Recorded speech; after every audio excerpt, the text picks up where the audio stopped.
दोस्तों, आप सुबह से इंतजार कर रहे होंगे कि आज सर ने वीडियो क्यों नहीं डाला। दोस्तों, माफी चाहूंगा, थोड़ी देर हो गई। वीडियो नहीं बनाने का एक कारण भी था। सबसे पहले मेरे पीछे इस तस्वीर को आप ध्यान से देखिए। वीडियो के अंत में आपको समझ में आ जाएगा कि आज वीडियो बनाने का मेरा मन क्यों नहीं कर रहा था। दोस्तों, इस तस्वीर को आप पहले ध्यान से देखिए। इस तस्वीर में आपको क्या दिख रहा है? चूड़ियां दिख रही हैं, बैंगल्स दिख रहे हैं। और मैं इन चूड़ियों को, इन बैंगल्स को क्यों दिखा रहा हूं? बहुत ही आराम से बात करेंगे, बहुत ही आराम से चर्चा करेंगे। सबसे पहले आप ये जान लीजिए कि कुछ दिन पहले दिल्ली के जंतर मंतर पे एक भारी विरोध हुआ, एक प्रोटेस्ट हुआ। और इस प्रोटेस्ट में बहुत सारी चीजें हुई। एक तरफ आपने देखा कि पुलिस, आरएएफ के जवान जो है उन्होंने छात्रों को मारा। कुछ छात्रों ने पुलिस और आरएएफ के जवानों को भी मारा। ठीक बात है।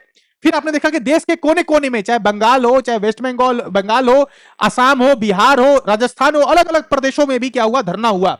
ठीक बात है। धरना होना कोई बड़ी बात नहीं है, बुरी बात भी नहीं है। धरना होना चाहिए, प्रोटेस्ट होना चाहिए। अगर आपकी मांग जायज है तो शांतिपूर्ण तरीके से आप अपनी बात को रख सकते हैं। लेकिन किस तरीके से अलग अलग तस्वीरों में, अलग अलग वीडियोज में हमने देखा कि ये जो छात्र के वेश में जो उपद्रवी थे, जो अराजक तत्व थे, इन्होंने किस तरीके से पब्लिक प्रॉपर्टी को डैमेज किया।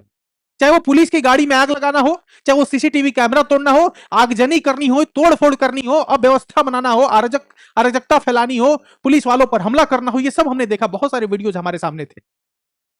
दोस्तों, कल जो है भारत की सरकार ने एक निर्णय लिया। क्या निर्णय लिया आपको पता होगा?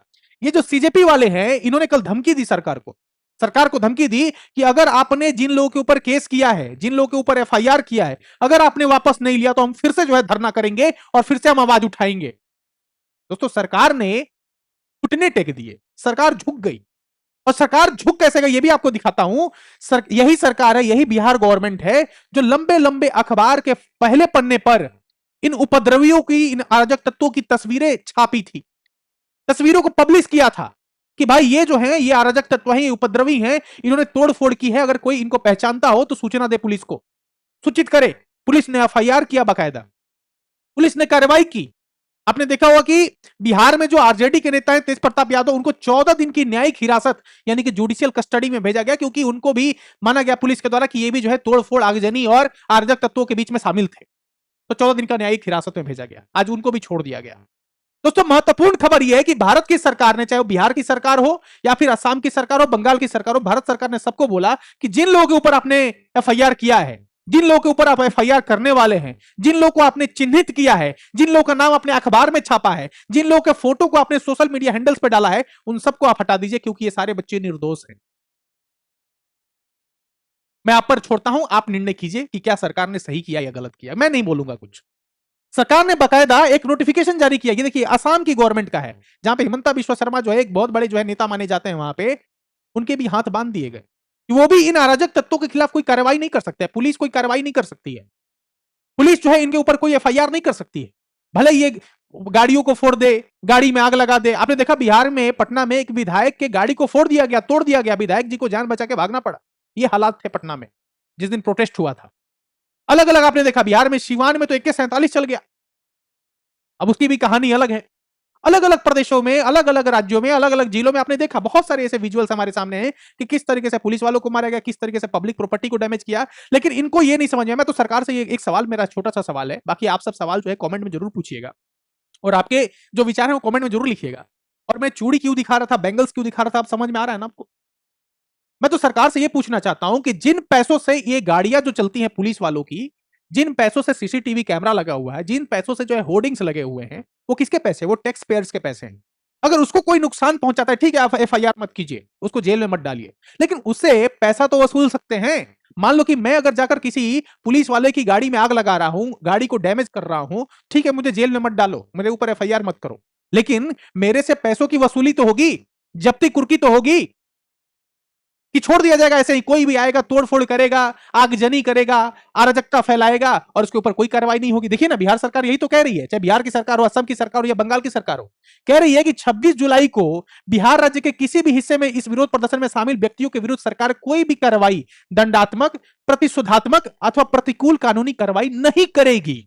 कोई कार्रवाई नहीं करेगी। कह रहे हैं कि 26 जुलाई के पूर्व व्यक्तियों के विरुद्ध दर्ज सभी प्राथमिकी, परिवाद या कारण बताओ नोटिस को वापस लिया जाएगा।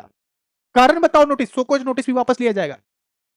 कहने कि भाई 26 जुलाई के सभी कांडों में गिरफ्तार एवं निरोधित सभी व्यक्तियों को शीघ्र मुक्त किया जाएगा। कि कोई गिरफ्तारी भी हुई है, 26 जुलाई में किसी ने मान लो कि कोई तोड़फोड़ की है, पुलिस ने जो है, पुलिस के पास सीसीटीवी फुटेज है, पुलिस के पास वीडियोग्राफी है, पुलिस ने उसके आधार पर किसी को पकड़ के जेल में डाला है, सबको छोड़ा जाएगा, किसी को ऊपर कोई कार्रवाई नहीं होगी। देखो, जो जो निर्दोष लोग हैं उनके ऊपर कार्रवाई नहीं होनी चाहिए, लेकिन जो दोषी हैं उनको छोड़ा भी नहीं जाना चाहिए। और दोषी का मतलब क्या है?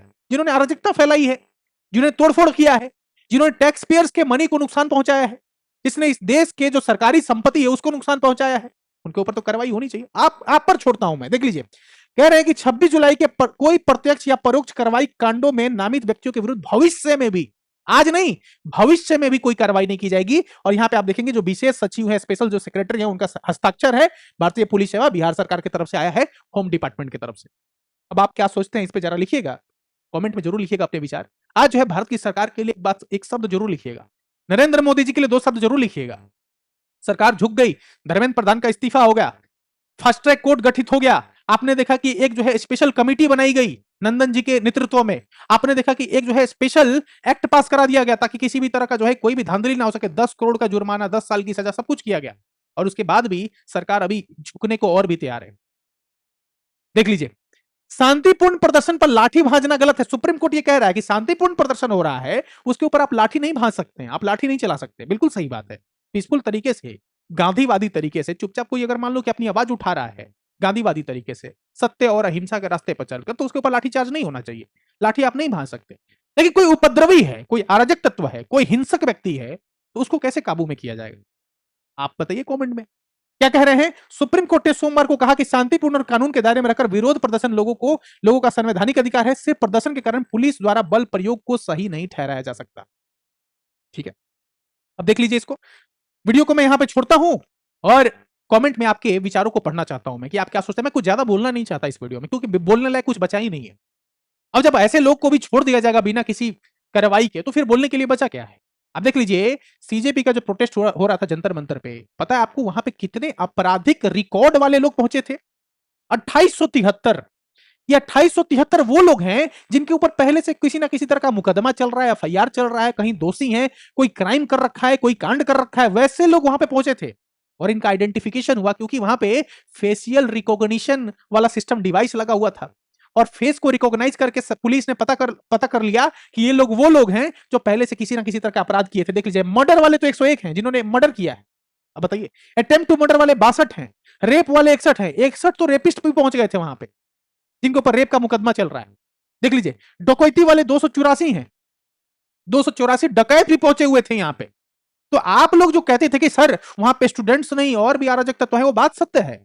स्टूडेंट्स अगर वहां पे 100 में से अगर स्टूडेंट्स वहां पे 60 थे, तो 40 तो वहां पे क्रिमिनल्स थे। और ये मैं थोड़ी कह रहा हूं, दिल्ली पुलिस कह रही है। Major findings in Delhi police report कि अगर 100 लोग वहां पे खड़े हैं, 100 लोग वहां पे बैठे हैं, जिसमें से 60 लोग तो पढ़ने वाले बच्चे हैं, उनसे कोई हमारी आपत्ति नहीं है। और उनके लिए मैंने आवाज भी उठाई, आपने देखा पिछले कुछ दिनों में कि पढ़ने वाले बच्चों के लिए हमने आवाज उठाई। लेकिन ये जो 40 क्रिमिनल्स हैं, ये तो आप डेटा देख रहे हैं, 2873 तो क्रिमिनल्स पहुंचे हैं। रेपिस्ट, डकैत, murderer, attempt to murder, POCSO वाले पहुंचे हैं, मोलेस्टेशन, आर्म्स एक्ट में, स्नैचिंग में, किडनैपिंग में, अरे ड्रगिस्ट भी पहुंचे हैं, एनडीपीएस का एक्ट जिन पे चल रहा है। अब सोच ली सरकार क्या कह रही है? सरकार कह रही है कि भाई इस दिन में जिन लोगों ने भी कोई अराजकता वाला काम किया है, उन सबको छोड़ दिया जाएगा।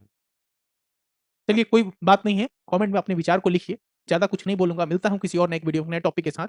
और आज पूरे दिन आपको इंतजार करना पड़ा, इसके लिए माफी चाहता हूं, क्योंकि खबर ही कुछ ऐसी थी कि वीडियो बनाने का इच्छा ही नहीं कर रहा था। मिलता हूं किसी और नए वीडियो में। जय हिंद, जय भारत।